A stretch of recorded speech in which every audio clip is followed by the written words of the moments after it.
Hey there, superstar. In this video, we're going to dive into retention and how to retain more of your clients in your group coaching community. Let's go.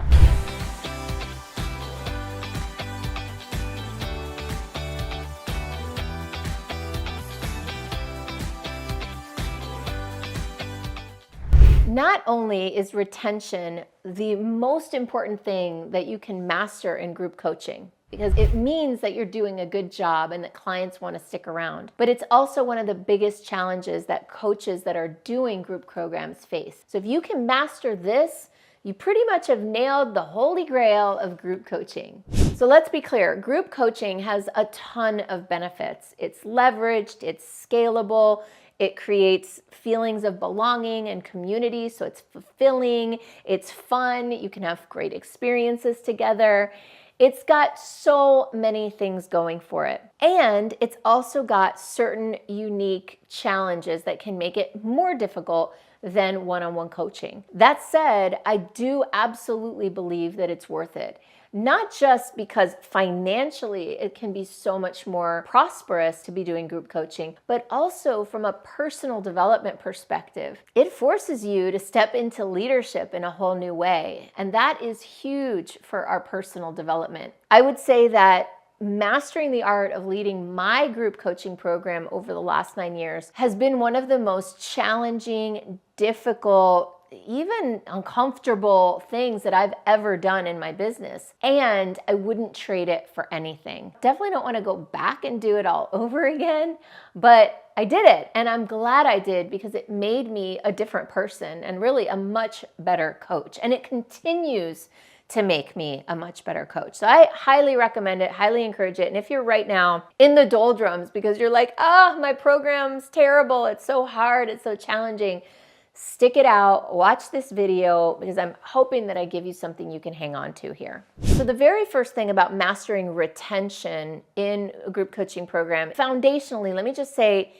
this might take a little time to figure out because there's a lot that a group coaching program needs to last and in order to be sticky and for people to stay. My turnaround process from where it was at the worst that it was to where I felt like, oh my God, my head is finally above water, I can do this, it was probably 2 to 3 years.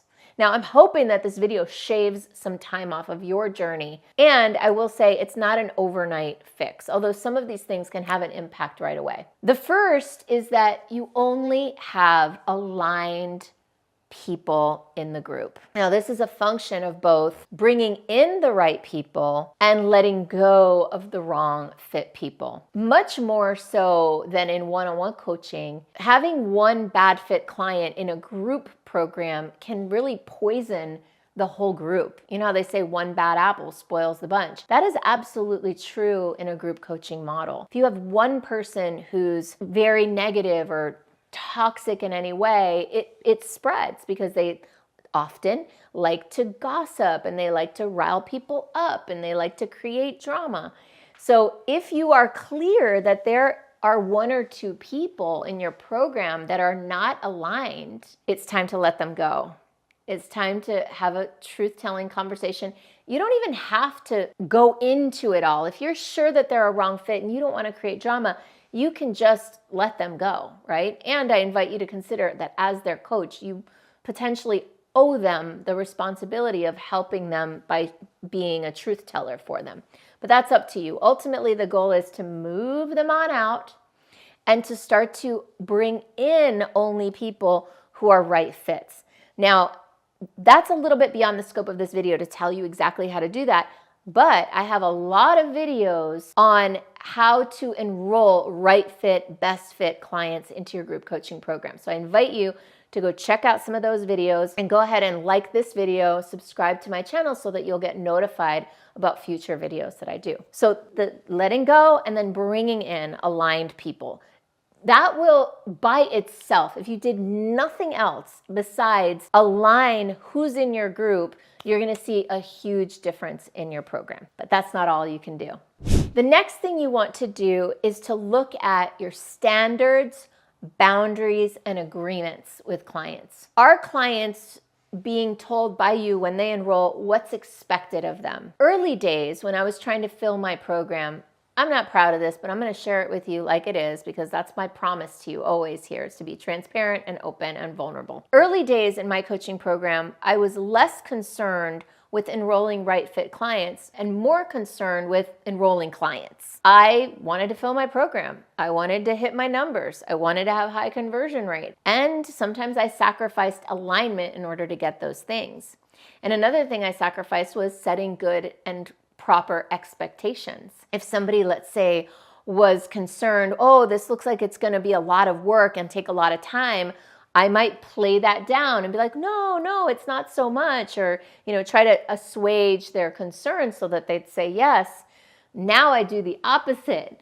Now I'm like, yeah, it is a lot of work and it is going to take some time, and you need to be committed to that because that's what's going to make this program work. So now I hold a much higher standard and I set really clear expectations with people, to the point that some of our expectations are written onto their agreement when they enroll. So the expectation that they're going to be on our weekly call, the expectation that if they miss it, they're going to watch a recording, etc. Raising those standards and creating proper agreements around workload and show up and commitment level and all that. Another thing to look at is, do you have a culture of personal accountability? A lot of group coaching programs, mine in the early days included, have a bit of a culture, like a victim culture sometimes. And by the way, I have a whole video about victim, hero, villain triad, this dynamic that I'm going to talk about. But briefly, I'm just going to say that a lot of coaches get into this hero mode where they want to save people and fix people and help people. They approach clients as if the clients were victims and they're some sort of hero. It's a really terrible dynamic, but it's very common in the guru, leadership, coaching type of space. You want to look at, does your group have a culture of personal accountability? Are your clients clear that their outcomes are based on their inputs and are their responsibility? Or are they looking to you to create outcomes for them? Are they blaming you when things don't go their way, or they're blaming others? Do you have a culture of empowered creators in your group? Or do you have a culture of people who are kind of whining and complaining and blaming and shaming everybody else? And listen, again, I've been there, I've done that. I didn't do it on purpose. I wasn't aware. So instead, you want to have a culture where it's very clear that people are responsible for their own outcomes. And it takes something to be the kind of leader that holds that standard. Which brings me to the next thing that you can do in order to create better retention in your group program, and that is for you to focus on your own leadership and take full accountability for everything that happens in your group. For you to be a model of empowered leadership, embodied leadership, someone who walks their talk. Can your clients look at you and say, there's someone who's doing what they say they're going to do and who's living what they're promising me? Another really important thing that you can look at in your own group is whether you have, generally speaking, people are in a scarcity mindset or in an abundance mindset. Some indicators that you have a lot of people in scarcity is if they're very needy and they're trying to book a lot of time with you, or they're worried if new people come into their group that there won't be enough for them. If they're, kind of competing with each other, comparing themselves with each other, as if there maybe weren't enough to go around. So these are the kind of behaviors that can indicate, oh, you've got some scarcity thinking going on, and you want to lead people toward a more abundant mindset. And there's lots of different ways to do that. It's really beyond the scope of this video, but as a coach yourself, explore how can you instill more abundance mindset in your culture. Another thing you might want to consider is bringing in this concept that I call the Hall of Mirrors. The Hall of Mirrors is the idea that anybody in the culture can be a model for anybody else in the culture. Meaning, instead of getting into a mindset where the coach is working with that person, so it's not my turn, I don't need to pay attention, or this mindset that you don't get a value, or that people don't get value from watching somebody else get coached. That's pretty common in group programs, that people think, oh, It's not really valuable to watch somebody else get coached, but instead bring in the concept of the Hall of Mirrors, which is a belief system whereby you install this idea that everybody has wisdom for everybody, that there's medicine in every time you work with somebody, and that everybody else is witnessing that process. And that takes something to install in a culture, but it's very, very valuable when you do it. And part of it too is bringing people in who already have that as a baseline. Finally, the last thing that I'll say, it's not the only thing, but the last thing I'll say in this video is that in order to build long-term clients, one of the best things you can do is to create a path to leadership, meaning a way for people to step into contribution in your collective rather than everybody staying at the same level forever. One way I did that is in my group, when people graduate from their first year, they move into an enhanced program. It's the same group, but it's an enhanced program called Leadership Cabinet. And that's a 2-year. And once they complete the 2-year, they move into a more enhanced one called Board of Advisors. So this is a way that people start to now bring their gifts more deeply into the culture. And that really makes people excited and makes them want to stay. So if you're looking for more ideas for how to build and grow your group coaching program, your mastermind group, your retreats business, I'd love to connect. You can find out more at superstaractivator.com/go. I look forward to meeting you.